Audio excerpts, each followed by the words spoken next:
Voici à quoi ressemblent maintenant les eaux de notre pays, la Côte d'Ivoire. Voici à quoi ressemblent les eaux de notre pays, la Côte d'Ivoire. À cause d'un seul fléau, l'orpaillage clandestin. Il faut rester branché jusqu'à la fin. Affaire d'orpaillage clandestin, là, moi j'ai une seule question. Qui paye les machines pour les orpailleurs clandestins là? Les pelleteuses, les cocasseurs, les dragues, les motopompes, les groupes électrogènes, tout ça là, qui paye ça pour les orpailleurs là? Qui paye ça pour les orpailleurs clandestins là? Et qui trouve une machine ça là? Les produits qu'on utilise là, cyanure et puis mercure là, et qui trouve ça? Parce que quand tu vois visa d'orpailleur clandestin, c'est quelqu'un qui a faim, lui peut pas payer, il n'a pas les moyens de se payer une pelleteuse, il n'a pas les moyens de s'acheter une motopompe, il n'a pas les moyens de s'acheter, on appelle ça comment, un drag, il n'a pas les moyens de s'acheter, n'est-ce pas, un cocasseur, il n'a pas ces moyens-là. Qui donne les machines, qui leur donne la logistique aux orpailleurs clandestins là, c'est qui leur donne la logistique? Et puis ils font orpailleurs clandestins là. Ah. Mais en 2022, on est passé de 241 sites recensés à plus de 1600 sites aujourd'hui en 2026. Regardez comment cette histoire de paillage clandestin a grimpé facilement comme ça, c'est en espace de 4 ans. Regardez comment ça a grimpé, regardez vous-même. Ça dit que comment ça a grimpé, comment c'est monté.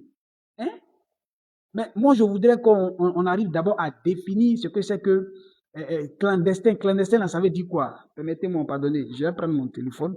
On va essayer de définir clandestin. Clandestin, là, ça veut dire quoi? Ça veut dire quoi? Clandestin, là, ça veut dire quoi? Voilà. Clandestin, on dit désigne quelque chose ou quelqu'un qui agit en secret, sans être officiellement autorisé ou déclaré, souvent pour éviter d'être découvert. Quelqu'un qui agit dans le secret pour éviter d'être découvert. Lui vient pelleteuse. Ce jour-là, lui va venir. Quelqu'un qui agit dans le secret pour éviter d'être découvert, là, lui il vient un motopompe. Il vient un groupe électrogène pour éviter d'être découvert, mais lui vient un groupe électrogène. On fait la tour de clandestinité. Mais si on a pu découvrir à travers le pays plus ces sites d'orpaillage clandestin là, il faudra que l'État se donne les moyens de les détruire de façon définitive. Il faudrait que l'État se donne les moyens. Il faudrait que l'État mette des mesures draconiennes en place pour éradiquer de façon définitive ce fléau qui pollue notre environnement, qui détruit notre environnement. Avant, quand tu voyageais, tu partais à l'intérieur du pays avec ton père puis ta maman. Quand vous êtes dans le car, vous arrivez sur un pont et puis il y a fleuve. Ton père ou bien ta maman te dit, Junior, il faut regarder l'eau là. Quand il dit, maman c'est joli, papa c'est joli. Mais aujourd'hui là, tu peux même plus faire ça. Aujourd'hui même quand tu passes sur le pont, tu regardes l'eau là même, c'est jaune comme ça. Ça veut dire qu'ils ont détruit même tous nos cours d'eau à travers cette histoire d'orpaillage clandestin là.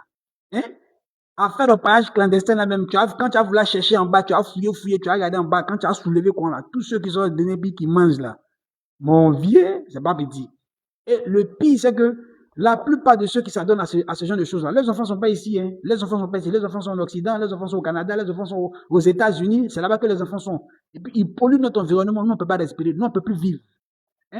Vraiment, vivement que l'État prenne des mesures draconiennes, que l'État se donne les moyens d'éradiquer ce fléau d'orpaillage clandestin dans notre pays, la Côte d'Ivoire. On en a besoin pour la protection de notre environnement, on en a besoin pour le développement durable, parce que demain, il faut qu'on laisse à nos enfants, n'est-ce pas, des richesses qui puissent leur profiter aussi demain. Donc, il faut que l'État agisse. Merci.